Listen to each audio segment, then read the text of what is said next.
and as opposed to pretty much the rest of the army, of this creep army, you can see is, of course, he's not going to finish that thing off, but because he's like dumb. But there he goes, finishes it off, and manages to not spare anything. So, wow, well played.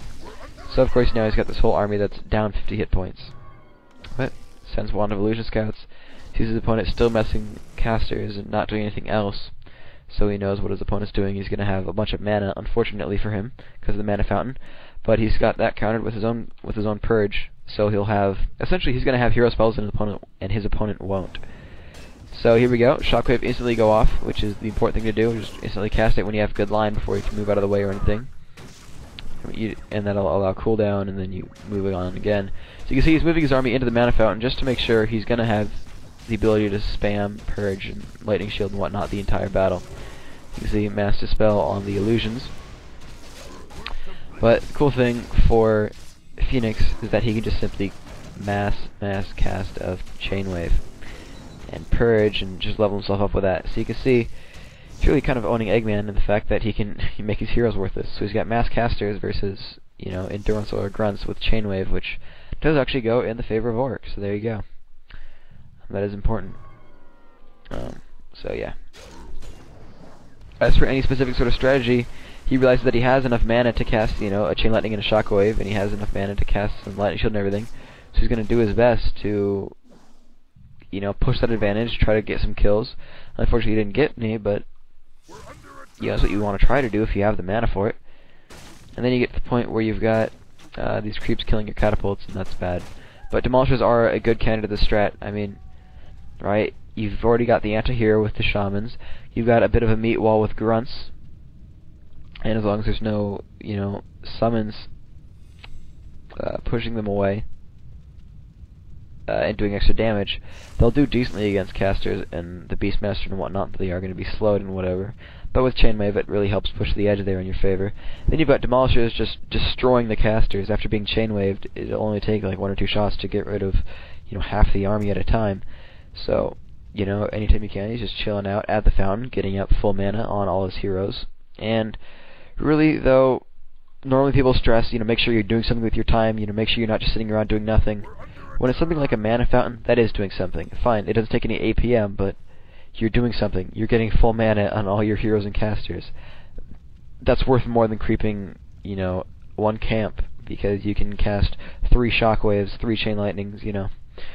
And also one of the things about this mana fountain is that it saves you gold because you don't have to buy clarities, and on that concept of clarities, really they're not super good, at least for orcs so much, because I mean it's only 100 mana, and over a 30-second time span you'll maybe regenerate another 40 mana of your own on your Farseer, right?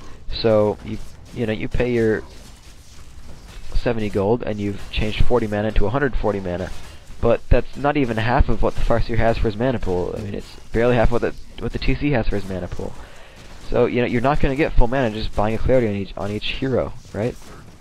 Like, it takes much more than that. So anyway, at this point, he's just forcing a TP. He's realizing that he's in a bad spot. He's going to try to pick off some caster kills and whatnot, and, you know, let off his chain wave. But he didn't get a lot of kills. He lost 3 grunts, and I don't think he killed very much. Unfortunate, but, you know, I think also how I like how that PN was chopping backwards. He was like swinging his axe, and off to his left was the catapult. That was cool. I think that's just what happens when units move around. The PN doesn't turn, but he just keeps chopping as long as he's in range. Anyway, you can see right away he goes back to the mana fountain, and he's still got healing salves on him. And notice that he hasn't even... No, he should have salved that 1 red grunt right now. Salve you, grunt, please. He's got 60 HP. That's worth a salve, dude. Come on, you have 150... You have 250 APM for a reason. There you go. Good job. Okay. Anyways.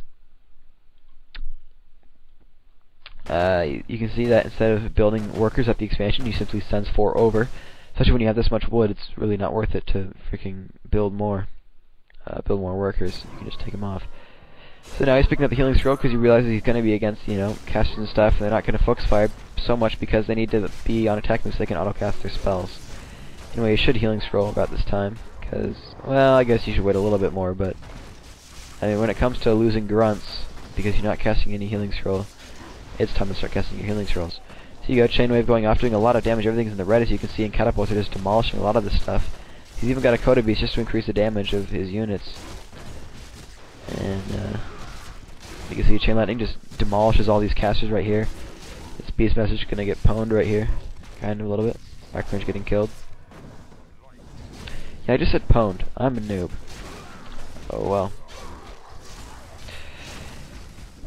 You can see Mass Purge just destroying his opponent. Yeah, it's just how you do it. Destroying his opponent. He says good game, even though he really technically hadn't lost. 4/4 heroes against casters with demolishers, and yeah, he was in better shape. Plus, he had the expo, so it was going to be over. Now,